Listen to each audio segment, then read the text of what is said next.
Монголчууд бид үндэсний өгөх өдрийг тэмдэглэн өнгөрүүлдэг болоод аль хэдийн 7 жил болсон байна. Энэхүү өдрийг анх Христ сэтгэлд хүмүүс наачилж байсан түүхтэй, тиймээс Дархан уул аймгийн хаанчлалын Дархан түншлэл төрийн бас байгууллагаас орон нутагта энэ өдрийг тохиолдуулан нэгэн томоохон үйл ажиллагааг зохион байгууллаа.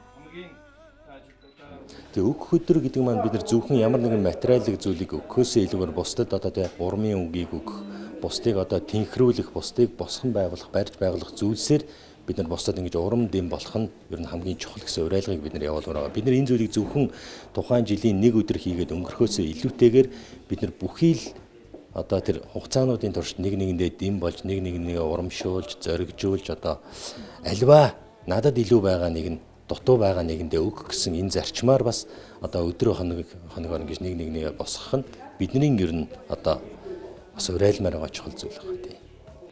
Дархан уул аймгийн нийтийн ааж авахын үйлчилгээний газарт 200 гаруй ажилтан албан хаагч ажилладаг бөгөөд тэд үүрийн гэгээнээс өчийн бүрэнхий хүртэл хуйтан дулааныг ажирлгүй хотынхон өнгө төрхийг сайжруулахын тулд анхааран ажиллаж байна. Тиймээс хаанчлалын Дархан түншлэл төрийн бас байгууллагаас үндэсний өгөх өдрийг тохиолдуулан ахмад настай болон шилдэг 10 ажилчныг сонгон нэхий дотортоо ажлын хувцаст бэлгэлсэн юм а. Бид бүхэнд энэ тусламж бол ингэж өгч хүн бүхэн баяртай л байгаа.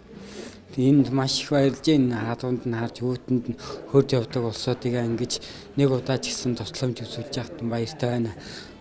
Дархан уул аймгийн Христ сэтгэлд хүмүүс аймгийнхаа төрийн байгууллагуудтай тэр дундаа нийгмийн бодлогын хэлтстэй хамтран ажиллаж хэрэгцээ тусламж хэрэгтэй байгаа хүмүүст хүрч үйлчилдэг гэдгийг албаны хүмүүс энэ үеэр онцолж талархлаа илэрхийлсэн юм а.